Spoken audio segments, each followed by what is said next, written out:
Hello friends, আজ আমি আপনাদের সঙ্গে একটা বহুল আলোচিত স্টক নিয়ে আলোচনা করব। এই মুহূর্তে স্টকটা নিয়ে মার্কেটে অনেক কথা চলছে। মানে গত 3-4 মাস যদি দেখেন তাহলে স্টকটা কিন্তু তার প্রাইস কিন্তু অনেকটাই অ্যাপ্রিসিয়েট করেছে। তো কোম্পানিটার নাম হচ্ছে কেআরএন হিট এক্সচেঞ্জার। এবার বিষয়টা হচ্ছে নামেই পরিষ্কার হয়ে গেছে যে কোম্পানি কি করে, হিট এক্সচেঞ্জার মানে। এবার হিট এক্সচেঞ্জার জিনিসটা কি? হিট এক্সচেঞ্জার মানে হচ্ছে সহজ ভাষায় বলতে গেলে হিটটাকে এক্সচেঞ্জ করে, মানে গরম হাওয়াটাকে ঠান্ডা করে, ঠান্ডা হাওয়াটাকে গরম করে। এবার ব্যাপারটা হচ্ছে খুব সহজ ভাষায় যদি আমি এটাকে বোঝাই, দেখবেন আপনারা যদি কোনো বড় কারখানায় যান, তো কারখানায় দেখবেন, ধরুন আপনি একটা কারখানায় গেছেন যেখানে বয়লার রয়েছে, তো বয়লারে কি হয়, ফুটন্ত জল গরম হয়। এবার যেখানে এই সারাক্ষণে মানে একটা কারখানার মধ্যে যদি মানে বয়লারের মধ্যে ফুটন্ত জল গরম হয়, তাহলে সেখানে কি হয়, মানে সেই জায়গাটা প্রচণ্ড উত্তপ্ত থাকে। তাহলে ওভারঅল যে এক্সেস যে হিট ওই কারখানার মধ্যে জেনারেট হচ্ছে, সেই কারখানায় তো অনেক লোক কাজ করছে, তাহলে ওই হিটের মধ্যে কাজ করা তো অনেক কঠিন ব্যাপার না। তো ওই হিটটাকে কিন্তু বাইরে বের করবার জন্য প্রয়োজন হয় হচ্ছে হিট এক্সচেঞ্জার। হিট এক্সচেঞ্জার কি করে, ওই যে বয়লারের যে গরম জল, সেই গরম গরম জলটাকে যখন হিট এক্সচেঞ্জারের মধ্যে দিয়ে মানে পাস করানো হয়, তখন হিট এক্সচেঞ্জারের টিউবের মধ্যে দিয়ে প্রথমে অ্যাকচুয়ালি পাস করানো হয়। তো টিউবের মধ্যে দিয়ে যখন যায়, প্লাস বাইরের যে নর্মাল হাওয়া, মানে আমাদের প্রকৃতির যে নর্মাল হাওয়া, হিট এক্সচেঞ্জারের যে ব্লোয়ার থাকে, সেই ব্লোয়ারের মধ্যে দিয়ে হিট এক্সচেঞ্জারে ঢোকে। তখন এই যে দুটোর সংস্পর্শে, মানে দুটো যখন মানে মানে অ্যাকচুয়ালি দুটোর সঙ্গে মিক্স হয় না, কিন্তু একটা থাকে টিউবের মধ্যে, মানে গরম হাওয়াটা থাকে টিউবের মধ্যে, গরম জলটা, আর ঠান্ডা যেটা অংশটা সেটা তার বাইরে থাকে। এর ফলে কি হয়, এই গরম এবং ঠান্ডার সংস্পর্শে এসে যে বাষ্প তৈরি হয়, সেটা কিন্তু ওই হিট মানে ওই যে কারখানার যে চিমনি আছে, সেই চিমনি দিয়ে কিন্তু বাষ্পটা বেরিয়ে যায়। মানে সহজ ভাষায় বলতে গেলে ওই কারখানার মধ্যে যে এক্সেস হিট জেনারেশন হয়, হিট এক্সচেঞ্জার সেটাকে চিমনি দিয়ে কারখানার বাইরে বার করে দেয়, এবং ওভারঅল যে কারখানার যে মানে তাপমাত্রা সেটাকে ঠিক রাখতে সাহায্য করে। আরও যদি সহজ উদাহরণ দিই, আমি সবাই বাড়িতে এসি ইউজ করি। তো এসির দেখবেন একটা ভেতরের অংশ থাকে আর একটা বাইরের অংশ থাকে। ভেতরের অংশটাকে কি বলে, বলে হচ্ছে ইভাপোরেটর। ইভাপোরেটর কি করে, এই আপনার ঘরে যে এক্সেস হিট জেনারেট হচ্ছে, সেই এক্সেস হিটটাকে কি করে শুষে নেয়, অ্যাবজর্ব করে। এবং এসির মধ্যে যে কয়েল থাকে, সেখানে হচ্ছে কুলিং গ্যাস থাকে বিভিন্ন রকমের, যেটা কি হয়, এই মানে যে ঘরের যে তাপমাত্রাটাকে শুষে নিয়ে ওই ঘরে ঠান্ডা যে বাতাস সেটা প্রোভাইড করে। আর এসির যে বাইরের অংশটা থাকে সেটাকে বলে কন্ডেন্সার। কন্ডেন্সার কি করে, এই যে ঘরের যে গরম হাওয়াটা সেটাকে বাইরে বার করে দেয়। তো এইটা হচ্ছে ব্যাপার, মানে সহজ ভাষায় বলতে গেলে ঘরের যে গরম সেটাকে বাইরে বের করে দিচ্ছে এবং ঘরের তাপমাত্রাকে ঠিক রাখছে। বিভিন্ন ইন্ডাস্ট্রিতে এর ব্যবহার আছে। যদি এই মুহূর্তে দেখেন, সব থেকে বেশি ডিমান্ড রয়েছে এর কিন্তু হচ্ছে ডেটা সেন্টারে। কারণ দেখবেন ডেটা সেন্টারে কিন্তু 24/7 মানে 24 ঘন্টা কিন্তু হিউজ পাওয়ার সাপ্লাই এর প্রয়োজন হয়। ডেটা সেন্টারের যে হাজার হাজার সার্ভার রয়েছে, সেই সার্ভারগুলো চলছে, হাজার হাজার সুপার কম্পিউটার চলছে। তো সেখানে কিন্তু এক্সেসিভ হিট জেনারেট হচ্ছে। তো সেই হিটটাকে বাইরে কিন্তু বের করবার জন্য কিন্তু এই হিট এক্সচেঞ্জারের হিউজ ডিমান্ড রয়েছে। তো এবার যদি আমরা এ তো হয়ে গেল হচ্ছে মানে ওভারঅল হিট এক্সচেঞ্জারটা মানে কাকে বলে। এবার হচ্ছে বিভিন্ন ধরনের হিট এক্সচেঞ্জার আছে। হিট এক্সচেঞ্জার মানে ধরুন এক এক ইন্ডাস্ট্রির জন্য এক এক রকম হিট এক্সচেঞ্জার ইউজ হয়। ধরুন একটা অয়েল রিফাইনারি, তো সেখানে যে ধরনের হিট এক্সচেঞ্জার লাগে, ডেটা সেন্টারে কিন্তু তার থেকে একটু আলাদা ধরনের হিট এক্সচেঞ্জার লাগে। নর্মাল যে কোনো থার্মাল পাওয়ার প্ল্যান্ট, সেখানে আলাদা ধরনের হিট এক্সচেঞ্জার লাগে। আবার ধরুন রিনিউয়েবল এনার্জি যদি প্ল্যান্ট হয়, সেখানে আর এক রকমের হিট এক্সচেঞ্জার লাগে। অর্থাৎ বিভিন্ন ইন্ডাস্ট্রি অনুযায়ী কিন্তু হিট এক্সচেঞ্জার বিভিন্ন ধরনের কিন্তু হয়। মানে এখানে কিন্তু কোনো কমন ব্যাপার নেই যে সব জায়গায় একই টাইপের হিট এক্সচেঞ্জার লাগে। এবার যদি আমি দেখি, এই যে কোম্পানি আছে, এটা তো হিট এক্সচেঞ্জার বানায়, তার সঙ্গে সঙ্গে হিট এক্সচেঞ্জারের যে বিভিন্ন পার্ট, যেমন ধরুন এই হিট এক্সচেঞ্জারের মধ্যে থাকে টিউব বানায়, কন্ডেন্সার কয়েল থাকে, ইভাপোরেটর কয়েল থাকে। তো বেসিক্যালি কয়েল বানায়। তার সাথে সাথে ধরুন oil cooling unit. Oil cooling unit মানে কি, আমরা যেটা বললাম, হিট এক্সচেঞ্জার কি করে, বাইরে থেকে বাতাসটাকে অ্যাবজর্ব করে নেয় এবং ঘরের গরম বাতাসটাকে বের করে দেয়, এবং বাইরের বাতাসটাকে যে অ্যাবজর্ব করে, এখানে এয়ারের বদলে অয়েল কুলিং ইউনিটে কি হয়, অয়েল কুলিং ইউনিটে হচ্ছে বেসিক্যালি অয়েল ইউজ হয়, মানে অয়েলটাকে বেসিক্যালি সে ঠান্ডা করে। বিভিন্ন কোম্পানি, যেমন ধরুন কির্লোস্কার অয়েল ইঞ্জিন, এই ধরনের কোম্পানিতে কিন্তু এই অয়েল যে চিলার হয় না, অয়েল চিলারের ভালো মানে ডিমান্ড আছে। এর সঙ্গে সঙ্গে মানে অয়েল কুলিং ইউনিট মানে হচ্ছে অয়েল কুলারের সাথে সাথে ব্লোয়ার, মোটর ইত্যাদি যা যা পার্ট লাগে সব মিলিয়ে কিন্তু তারা বানায়। তো এই হচ্ছে কোম্পানি। যদি আমি দেখি কোম্পানি এই কাজগুলো করে। এবার কোম্পানি যদি আমি ক্লায়েন্ট দেখি, কোম্পানির মেজর ক্লায়েন্ট কারা, ভারতবর্ষের মোটামুটি যেগুলি মানে বড় বড় এসি কোম্পানি, মানে ভারতে যারা ব্যবসা করছে, মানে ভারতীয় কোম্পানি এবং বাইরের ফরেন কোম্পানি, তাদের অনেকেই কিন্তু এর ক্লায়েন্ট। ডাইকিন থেকে শুরু করে, কেরিয়ার থেকে শুরু করে, ভোল্টাস, ব্লুস্টার, সবাই কিন্তু এর ক্লায়েন্ট। এর মেজর যদি আপনি দেখেন, মেন ক্লায়েন্ট কিন্তু হচ্ছে ডাইকিন। ডাইকিন থেকে কোম্পানির কিন্তু 32 থেকে 33% কিন্তু রেভিনিউ আসে। এছাড়া এই যে কির্লোস্কার অয়েল ইঞ্জিন বললাম, এরা হচ্ছে যে অয়েল চিলিং ইউনিটসের মানে অয়েল চিলিং যে সমস্ত প্রোডাক্ট এদের কাছ থেকে নেয়। তারপরে ধরুন স্নাইডার ইলেকট্রিক আছে, ডেটা সেন্টারের সব থেকে বড় ক্লায়েন্ট হচ্ছে স্নাইডার ইলেকট্রিক। ডেটা সেন্টারে মোটামুটি না মানে কোম্পানি যে টোটাল ডেটা সেন্টার রেভিনিউ আসে তার 90 থেকে 95% কিন্তু স্নাইডার ইলেকট্রিক থেকেই আসে।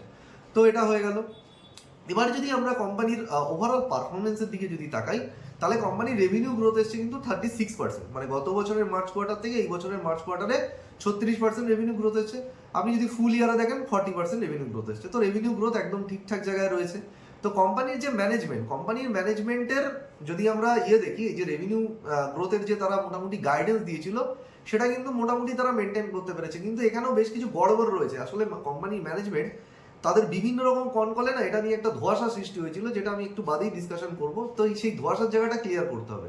তো যদি আমরা দেখি যে এই যে গ্রোথটা এসছে, তাদের একটা যে প্ল্যান্ট, সেই মানে মেজর যে প্ল্যান্ট তাদের রাজস্থানে ছিল, সেই প্ল্যান্ট থেকে মোটামুটি প্ল্যান্টটা ফুল ইউটিলাইজেশন, মানে একটা প্ল্যান্ট তো কখনো 100% ইউটিলাইজেশনে কাজ করে না, মোটামুটি ধরুন 85% ইউটিলাইজেশনে কিন্তু সেই প্ল্যান্টটা রান হয়েছে, যার ফলে কিন্তু সেই প্ল্যান্ট থেকে কোম্পানি রেভিনিউ গ্রোথ এসছে। এবার যদি দেখি কোম্পানির মার্জিন কিন্তু গত বছরের থেকে এই বছরে কিন্তু অনেকটা বেড়ে গেছে। গত বছর মোটামুটি 14-15% মার্জিন ছিল, তো এই বছরে তাদের মার্জিন যতদূর সম্ভব 18-19%-এর কাছাকাছি। এই যে মার্জিনটা বাড়লো কেন? তো এখানে বুঝতে হবে যে র মেটেরিয়াল কি। হিট এক্সচেঞ্জার বানাতে লাগে হচ্ছে কপার আর অ্যালুমিনিয়াম। এবার কপার মানে হিট এক্সচেঞ্জারের বানানোর 40-45% খরচা হচ্ছে কপারের জন্য খরচা হয়, আর বাকি 10-15% হচ্ছে 10-15% অ্যালুমিনিয়ামের জন্য খরচা হয়। এবার এই কপার এবং অ্যালুমিনিয়াম হচ্ছে দুটো যে মেজর র ম্যাটেরিয়াল। কপার এবং অ্যালুমিনিয়ামের দাম গত এক বছরে আমরা দেখেছি অনেক মানে বেড়ে গেছিল। এবার এই বেড়ে যাওয়া সত্ত্বেও তারা কি করে এই মানে মার্জিন তাদের বাড়াতে পারলো? এখানে মানে এটা বুঝতে গেলে আমাদের কোম্পানি হেজিং স্ট্র্যাটেজিটাকে ভালো করে বুঝতে হবে। হেজিং স্ট্র্যাটেজির দুটো দিক আছে, একটা হচ্ছে ডিমান্ড সাইড হেজিং আর একটা হচ্ছে সাপ্লাই সাইড হেজিং। মানে কোম্পানি তাদের যে সাপ্লায়ার আছে, যার থেকে তারা কপার এবং অ্যালুমিনিয়াম কেনে, তাদের সঙ্গে 3 মাসের কন্ট্রাক্ট করে, মানে প্রত্যেক কোয়ার্টারে একবার করে কন্ট্রাক্ট করে। মানে ধরুন সে মার্চ কোয়ার্টারে যদি দাঁড়িয়ে থাকে, তাহলে এই মুহূর্তে কপার এবং অ্যালুমিনিয়ামের দাম যা চলছে সেই দামের উপর ভিত্তি করে আগামী 3 মাস, ধরুন এপ্রিল মে জুন, এই 3 মাসের জন্য কন্ট্রাক্ট করলো।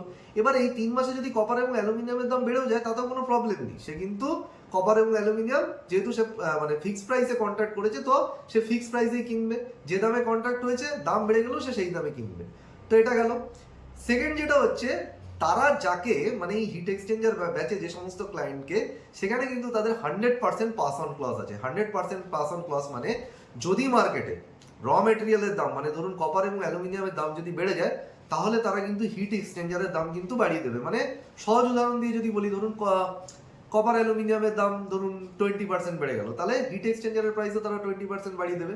তাহলে এখানে একটা মজার জিনিস দেখতে পাচ্ছেন, মানে ব্যাপারটা হচ্ছে কোম্পানি কোন দামে র মেটেরিয়াল কিনছে তার উপর ভিত্তি করে কিন্তু সে হিট এক্সচেঞ্জার বা তার যে প্রোডাক্ট তার দাম কিন্তু বাড়ায় না। এটা ডিপেন্ড করে মার্কেটে, মানে র মেটেরিয়ালের দাম কতটা বাড়লো সেই অনুযায়ী তারা প্রাইস বাড়ায়। মানে মার্কেটে যদি র মেটেরিয়াল কপার এবং অ্যালুমিনিয়ামের দাম যদি বেড়ে যায় 20%, তো তারা প্রোডাক্টের দাম 20% বাড়িয়ে দেবে। কোন দামে সে কিনেছে তার উপর কিন্তু ভিত্তি করে কিন্তু দামটা বাড়ে না। তার মানে এখানে যেটা দেখতে পাচ্ছি, তারা কিনেছে কিন্তু ফিক্সড প্রাইসে, কিন্তু তারা বেচেছে কিন্তু র মেটেরিয়ালের দাম যেটা বেড়ে গেছে সেটা তাদের ক্লায়েন্টের সেই বেশি দামে তারা ক্লায়েন্টকে বেচেছে। এর জন্য আমরা দেখবো তারা কিন্তু এই যে ওভারঅল তাদের মার্জিন কিন্তু বেড়েছে। মানে এখান থেকে আমরা যেটা দেখতে পাচ্ছি, কোম্পানির যে হেজিং স্ট্র্যাটেজি, যে কোনো কোম্পানি যখন অ্যানালিসিস করবেন, বিশেষ করে যে ধরনের কোম্পানির র ম্যাটেরিয়াল হচ্ছে কপার, অ্যালুমিনিয়াম বা ধরুন স্টিলের মতন কমোডিটি, তাদের হেজিং স্ট্র্যাটেজি বোঝা কিন্তু ভীষণভাবে গুরুত্বপূর্ণ। কারণ এটা যদি আপনি না বুঝতে পারেন, তাহলে আপনি বুঝতে পারবেন না যে কখন র ম্যাটেরিয়ালের দাম বেড়ে যাবে এবং কোম্পানি কিন্তু সেখান থেকে ফেসে যাবে, আলটিমেটলি তাদের মার্জিন পড়ে যাবে। তো এটা কিন্তু বোঝা কিন্তু ভীষণ গুরুত্বপূর্ণ একটা ব্যাপার। তো এটা হয়ে গেল মার্জিন বাড়ার কারণ। এইবার যদি আমরা কোম্পানির অন্যান্য বেশ কিছু ডিটেলস নিয়ে আলোচনা করি, সেটা হচ্ছে কোম্পানির যদি আপনি ওভারঅল মানে রেভিনিউ দেখেন, মানে কোম্পানির যে রেভিনিউ তার 83% আসে হচ্ছে আমাদের ইন্ডিয়া থেকে, আর বাকি 17% আসে হচ্ছে আপনার এক্সপোর্ট মার্কেট থেকে। তারা বিভিন্ন জায়গায় এক্সপোর্ট করে। এইবার এই 17% যেটা তাদের এখন এক্সপোর্ট, মানে এক্সপোর্ট থেকে তাদের 17% রেভিনিউ আসে। ম্যানেজমেন্টের বক্তব্য হচ্ছে এই 27 সালের শেষে তারা টার্গেট করছে 30-35% রেভিনিউ তাদের এক্সপোর্ট মার্কেট থেকে আসবে, এবং আগামী 2-3 বছরের জন্য তাদের টার্গেট হচ্ছে 50% রেভিনিউ তাদের এক্সপোর্ট মার্কেট থেকে আসবে। কেন তারা এক্সপোর্ট মার্কেটের উপর তাদের রেভিনিউ, মানে গত 2-3 বছর থেকে যদি দেখি এক্সপোর্ট মার্কেটের রেভিনিউ কিন্তু বেড়েছে। এক্সপোর্ট মার্কেটে ফোকাস করার কারণ এটাই যে এক্সপোর্ট মার্কেটে কিন্তু মার্জিন বেশি থাকে। এবার যদি আমি দেখি এক্সপোর্ট যে মেজর জিওগ্রাফি সেটা কোথায়, সেটা হচ্ছে মেন যে তারা এক্সপোর্ট করতে এতদিন, এখনো যদি আপনি দেখেন তাদের 38% কিন্তু রেভিনিউ এক্সপোর্ট যে রেভিনিউ সেটা আসছে কিন্তু মিডল ইস্ট থেকে। বেসিক্যালি হচ্ছে ইউনাইটেড আরব এমিরেটস থেকে। কিন্তু আমরা সবাই জানি মিডল ইস্টে যুদ্ধ চলছে। মিডল ইস্টে যে যুদ্ধ চলবার জন্য কিন্তু সেখানে কিন্তু বহু মানে যে তাদের অর্ডার মানে যেখানে মানে তাদের সাপ্লাই করার কথা ছিল সেগুলো কিন্তু পড়ে রয়েছে। মানে এই যে মিডল ইস্টে যে মানে হরমুজ প্রণালী বন্ধ ছিল বলে জাহাজ সেখান থেকে পাস হচ্ছিল না, সেই জন্য বহু মানে যে তাদের অর্ডার ছিল সেগুলো কিন্তু তারা ওখানে পাঠাতে পারেনি। এবং এই যে যাবতীয় মানে মিডল ইস্টের সমস্যা বা যুদ্ধের জন্য তারা কিন্তু এই মিডল ইস্টে আগামী 1 বছর ধরে তাদের যে ব্যবসা মানে যে পরিমাণ ব্যবসা তারা মিডল ইস্টে করতো সেটা কিন্তু কমিয়ে দেওয়ার পরিকল্পনা করেছে। মানে মিডল ইস্টের উপর এই মুহূর্তে তারা ফোকাস করছে না। তার কারণ হচ্ছে দেখুন, মিডল ইস্টে যখন যুদ্ধ হয়, যুদ্ধ হলে কি হয়, ডিফেন্স সেক্টরের যে প্রোডাক্ট মানে ডিফেন্সের ধরুন যে হিট এক্সচেঞ্জার ডিফেন্স সেক্টরে ইউজ হয় তার ডিমান্ড বাড়তে পারে। কিন্তু এই কোম্পানি কিন্তু হিট এক্সচেঞ্জার মানে ডিফেন্স সেক্টরের জন্য যে হিট এক্সচেঞ্জার লাগে তারা কিন্তু সেই প্রোডাক্ট এখনো বানায় না। ফলে আলটিমেটলি কিন্তু মিডল ইস্টে মানে মানে যে সেগমেন্ট থেকে তারা বেনিফিট হতে পারে সেই প্রোডাক্ট তাদের হাতে নেই। সেই জন্য মিডল ইস্টে কিন্তু এই মুহূর্তে তারা ফোকাস করছে না। এই মুহূর্তে তাদের এক্সপোর্ট অর্ডার বুক হচ্ছে 120 কোটি টাকার এবং ম্যানেজমেন্টের বক্তব্য হচ্ছে আগামী দিনে তাদের মেজর ফোকাস হচ্ছে নর্থ আমেরিকান মার্কেট। মানে মোটামুটি ধরুন ইউএসএ থেকে তাদের এখন 31%, মানে আমেরিকা থেকে 31% তাদের রেভিনিউ আসে এক্সপোর্টের। এবং ইউরোপের বাইরে মানে ইউএস এর বাইরে মানে আমেরিকার বাইরে তারা ইউরোপেও কিন্তু ভালো ব্যবসা করে। ইউরোপে ধরুন ফ্রান্স, জার্মানি এইসব দেশ তাদের বিজনেস আছে। ইউরোপ থেকে তাদের 25% রেভিনিউ আসে। তো ইউরোপ যে মার্কেট রয়েছে এবং নর্থ আমেরিকান মার্কেট বিশেষ করে আমেরিকা, কানাডা এইসব দেশে কিন্তু তাদের এখন ফোকাস। তো আগামী 1 বছর ধরে মিডল ইস্টে কিন্তু তারা সেভাবে বিজনেস করার কিন্তু পরিকল্পনা করছে না। তো এই হচ্ছে মানে আমরা মানে চলে এলাম তাদের রেভিনিউ মিক্সে। এবার যদি আমি চলে আসি কোম্পানির ম্যানেজমেন্টের গাইডেন্সটা কি, এখানে হচ্ছে সব থেকে ট্রিকি পার্ট রয়েছে। ট্রিকি পার্টটা হচ্ছে কোম্পানির একটাই প্ল্যান ছিল, কোম্পানির প্ল্যানটা ছিল রাজস্থানে। এবং আমরা কি বলেছি আলোচনার শুরুতে যখন আমরা রেভিনিউ গ্রোথ বলছিলাম, ওই একটা প্ল্যান থেকেই কিন্তু তাদের যাবতীয় ব্যবসা হয়েছে এবং প্ল্যানটা মোটামুটি 85% ইউটিলাইজেশনে কাজ করছে। 85% ইউটিলাইজেশনে একটা প্ল্যান কখনোই 100% ইউটিলাইজেশনে পৌঁছাতে পারে না। এবার কোম্পানি যে আগামী দিন যে গ্রোথটা আসবে সেটা আসবে কোথা থেকে, প্রোডাকশনটা করবে কোথা থেকে, সেই জন্য তারা এই মার্চ মাসের 11 তারিখে তাদের যে দ্বিতীয় প্ল্যান সেটাকে কিন্তু নিয়ে এসছে। এবার এই দ্বিতীয় প্ল্যান আসার কথা কিন্তু অনেকদিন আগে থেকেই চলছিল, সেখানে কিন্তু প্রত্যেক কোয়ার্টারে ডিলে হতে হতে লাস্টে কিন্তু এই মার্চ মাসে কিন্তু তাদের এই প্ল্যানটা এসেছে। কিন্তু একটা জিনিস মানে যেটা মানে সব থেকে অদ্ভুত ব্যাপার, ম্যানেজমেন্টের যে গাইডেন্স এই দ্বিতীয় প্ল্যানকে ঘিরে ম্যানেজমেন্টের গাইডেন্সে কিন্তু অনেক রকম কথার হেরফের রয়েছে। মানে প্রথমে তাদের ম্যানেজমেন্ট বলেছিল যে তাদের যে এই বছরে যদি আমি রেভিনিউ দেখি, এই বছরে তাদের রেভিনিউ কত, 600 কোটি টাকা তাদের রেভিনিউ করেছে। ম্যানেজমেন্ট কিন্তু ডাইরেক্ট কোনো সেলস গ্রোথের গাইডেন্স দেয়নি। ম্যানেজমেন্টের বক্তব্য ছিল যে আমার যে দ্বিতীয় প্ল্যান সেই দ্বিতীয় প্ল্যান্টের জন্য আমি খরচা করেছি ভাই 350 কোটি টাকা, এবং দ্বিতীয় প্ল্যান্টে যখন পিক ইউটিলাইজেশনে পৌঁছাবে সেখান থেকে আমার 6 গুণ রেভিনিউ আসবে। তাহলে 350 থেকে 350 কোটি টাকা ইন্টু 6 গুণ যদি আপনি করেন তাহলে 2000 থেকে 2100 কোটি টাকা রেভিনিউ আসবে। এইটা হচ্ছে ম্যানেজমেন্টের বক্তব্য। এবার ম্যানেজমেন্ট বলেছিল ভাই এই বছরে এই যে মার্চের 11 তারিখে আমার প্ল্যান চালু হয়ে গেছে, ওই প্ল্যান 20 থেকে 25% ইউটিলাইজেশন হবে এই বছরে। কিন্তু এটা কি বিশ্বাসযোগ্য হয় যে একটা প্ল্যান চালু হলো আর 20 থেকে 25% ইউটিলাইজেশন হয়ে গেল 20 দিনের মধ্যে? এটা তো হয় না, কারণ মার্চের 11 তারিখে প্ল্যান এসছে, মার্চের 31 তারিখ মানে 20 দিন টাইম। 20 দিন টাইমের মধ্যে তাদের নতুন কিছু ইউটিলাইজেশন ওই প্ল্যান থেকে হয়নি। তো মোটামুটি ওই প্ল্যান থেকে প্ল্যান্ট 1 যেটা তাদের প্রথম প্ল্যান থেকেই কিন্তু তাদের এই 600 কোটি টাকা রেভিনিউটা এসছে। এবার এই দ্বিতীয় প্ল্যান সম্পর্কে তারা বলেছে মানে গত বছরের যে মানে সেকেন্ড কোয়ার্টার ছিল সেখানেই তারা বলেছিল যে দ্বিতীয় প্ল্যান যখনই চালু হবে সেখান থেকে 27 সালে মানে তার যে টোটাল রেভিনিউ পোটেনশিয়াল আমরা কত বললাম 2000 থেকে 2100 কোটি টাকা, 50% ইউটিলাইজেশন এই প্ল্যান্ট পৌঁছে যাবে। তাহলে 50% ইউটিলাইজেশনে যদি প্ল্যান্ট পৌঁছে যায় তাহলে 27 সালে দ্বিতীয় প্ল্যান্ট থেকে কত রেভিনিউ আসবে, 1000 কোটি টাকা। আর প্রথম প্ল্যান্ট থেকে রেভিনিউ অলরেডি কত আছে, 600 কোটি টাকা। আর প্রথম প্ল্যান্ট থেকে রেভিনিউ আর বাড়বে না, কারণ ওটা তো ম্যাক্সিমাম ইউটিলাইজেশনে পৌঁছে গেছে। তাহলে পরের বছরে মানে 27 সালে তাদের কত টাকা রেভিনিউ আসার কথা, 1600 কোটি টাকা। এখন কত, 600 কোটি টাকা। এবার 600 থেকে যদি 1600 কোটি আমি মানে গ্রোথ রেট ক্যালকুলেশন করি, 100%-এর উপর কিন্তু গ্রোথ রেট আসছে। কিন্তু আলটিমেটলি এটা নিয়েও অনেক কনফিউশন তৈরি হয়েছে। ম্যানেজমেন্ট প্রথমে বলেছিল মানে গত কোয়ার্টারের কনকলে বলছে ভাই আমাদের ওভারঅলে 1000 কোটি টাকার আমরা রেভিনিউ করবো। একবার বলছে সেকেন্ড প্ল্যান থেকে 1000 কোটি টাকা রেভিনিউ করবো, আর একবার বলছে ওভারঅল 1000 কোটি টাকা রেভিনিউ করবো। যদি সেকেন্ড প্ল্যান্টে মানে ওভারঅল যদি 1000 কোটি টাকা রেভিনিউ করে তাহলে 600 থেকে 1000 কোটি, তাহলে সেখানে গ্রোথ আসছে মাত্র 67%। আর যদি আমরা 600 থেকে 1600 কোটি ধরি সেখানে গ্রোথ আসছে কিন্তু মানে 100%-এর উপর। তাহলে ব্যাপারটা হচ্ছে যে গ্রোথ রেট প্রজেকশন আমরা কিভাবে নেবো তার উপরই তো ভ্যালুয়েশন ডিপেন্ড করে। তো এখানে কিন্তু ব্যাপক বড় কনফিউশন কিন্তু তৈরি হয়েছে। আমি জানি না মানে মানে এই হিউজ কনফিউশন ম্যানেজমেন্টের ইচ্ছাকৃত নাকি এখান থেকে মানে মানে বলা মুশকিল আছে, মানে বিশ্বাসযোগ্য নয় ব্যাপারটা। সেকেন্ড যে এখানে আর একটা সমস্যা যেটা আচ্ছা এটা গেল। আর একটা বিষয় হচ্ছে 28 সালের জন্য তারা বলছে 50% ইউটিলাইজেশনে পৌঁছে যাবে। তার মানে 2000 কোটি টাকা যদি রেভিনিউ পোটেনশিয়াল থেকে 50% মানে মোটামুটি 1000 কোটি টাকা রেভিনিউ পোটেনশিয়াল, সরি 80% রেভিনিউ পোটেনশিয়ালে পৌঁছে যাবে। মানে 80% মানে 2080% মানে 1600 কোটি টাকা রেভিনিউ চলে আসবে 28 সালে সেকেন্ড প্ল্যান্ট থেকে। আর প্রথম প্ল্যান্ট থেকে যদি 600 কোটি টাকা ধরি তাহলে কত হচ্ছে 2200 কোটি টাকা। মানে 2 বছরের মধ্যে ম্যানেজমেন্ট বলতে চাইছে 3 থেকে 3.5 গুণ তাদের রেভিনিউ বেড়ে যাবে। মানে আমার কাছে এই জিনিসটা মনে হচ্ছে মানে এখানে একটা কনফিউশন আছে এবং মানে ব্যাপারটা তো বিশ্বাসযোগ্য নয়। মানে এখানে হচ্ছে এইটাই হচ্ছে আমার সব থেকে বড় কনসার্ন। তো এটা গেল। আচ্ছা সেকেন্ড যেটা আরেকটা যেটা আমার কনসার্ন রয়েছে সেটা হচ্ছে এই যে ডেট। কোম্পানির যদি আপনি ডেট দেখেন, কোম্পানির কিন্তু লং টার্ম ডেট কিন্তু নেই। কোম্পানি যেটা দেখবেন কোম্পানি কিন্তু শর্ট টার্ম ডেট আছে। শর্ট টার্ম ডেটটা কিন্তু প্রায় আমি যদি দেখি সেটা কিন্তু কয়েক গুণ বেড়ে গেছে। মানে কোম্পানি হচ্ছে ওয়ার্কিং ক্যাপিটাল ইন্টেন্সিভ বিজনেস, মানে কোম্পানির লং টার্ম লোন নেই। কোম্পানি যেটা মানে ক্যাপেক্স করবার জন্য যে মানে ক্যাপেক্স করার কথা ছিল সেই ক্যাপেক্স মেজরিটি তারা করে দিয়েছে। ক্যাপেক্স নিয়ে তাদের কোনো প্রবলেম নেই। তো এখন তারা বলছে যে আগামী 2 বছরে তারা মেনটেনেন্সের জন্য 30 থেকে 40 কোটি টাকা তারা খরচা করবে। এইবার তাদের মেন যে খরচা হচ্ছে এই প্ল্যান্ট চালানোর জন্য যে হিউজ খরচা, এবং এর জন্যই কিন্তু তাদের শর্ট টার্ম লোন প্রায় 4-5 গুণ 6 গুণ বেড়ে গেছে। এবং ম্যানেজমেন্ট বলছে যে আমরা আরো 500 কোটি টাকা কিন্তু ইকুইটি ডাইলিউশন করে কিন্তু ফান্ড রেজ করবো।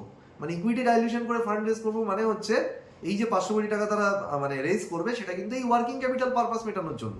মানে ওয়ার্কিং ক্যাপিটাল পারপাসে যদি তারা আবার যদি মানে এই যে ফান্ড তারা ডাইলুট করে তাহলে আলটিমেটলি কি হবে, তাদের আরোই কিন্তু এখান থেকে পড়ে যাবে। তো এটা হচ্ছে কোম্পানির জন্য একটা রিস্ক। এবার যদি আমরা অপরচুনিটি সাইজে আসি, কোম্পানির সামনে যেমন রিস্ক রয়েছে তাদের অপরচুনিটিও রয়েছে।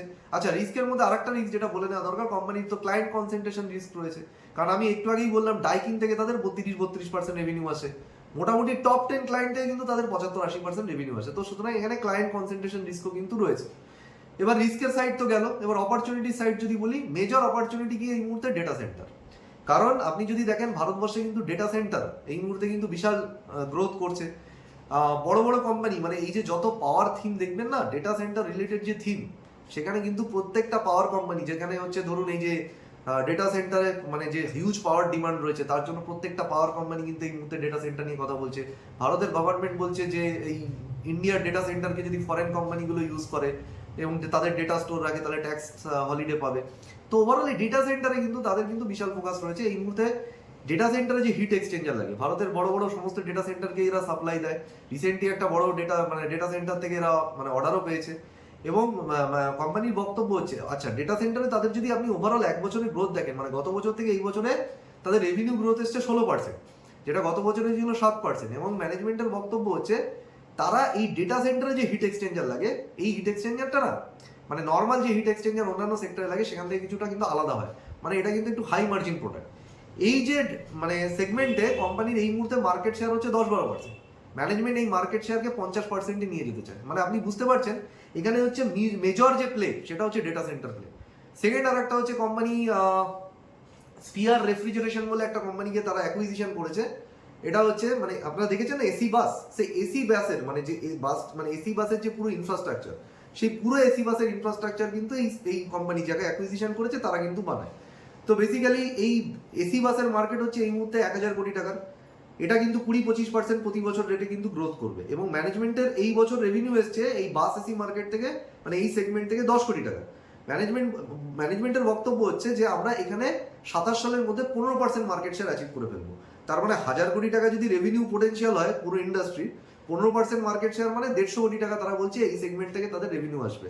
এবং এই বাস এসি সেগমেন্টের যে ধরুন যে সমস্ত প্রোডাক্ট আছে না, যে সমস্ত র ম্যাটেরিয়ালগুলো মানে মানে বা এসি মানে হিট এক্সচেঞ্জার লাগে যে বাসের মধ্যে, সেই হিট এক্সচেঞ্জারে নানা রকম টিউব বলুন মানে কয়েল বলুন কন্ডেন্সার বলুন সমস্ত কিন্তু তারা এখানেই কিন্তু তারা ম্যানুফ্যাকচার করছে। আগে তারা বাইরে থেকে নিয়ে আসতো, মানে তারা এখানে ব্যাকওয়ার্ড ইন্টিগ্রেশন করছে। তো ব্যাকওয়ার্ড ইন্টিগ্রেশন করলে সেখান থেকে একটা মার্জিনের মানে মার্জিন কিন্তু বাড়তে পারে আগামী দিনে।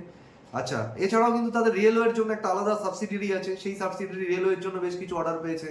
মেরিন সেগমেন্ট থেকে, মেরিন সেগমেন্টেও তারা কিন্তু এই হিট এক্সচেঞ্জারের বিভিন্ন কম্পোনেন্ট টিউব কয়েল ইত্যাদি সাপ্লাই করে। এবং কিছুদিনের মধ্যে তারা কিন্তু হিট এক্সচেঞ্জার মেরিন সেগমেন্টের জন্য যে হিট এক্সচেঞ্জার লাগে সেটাও কিন্তু বানাবে।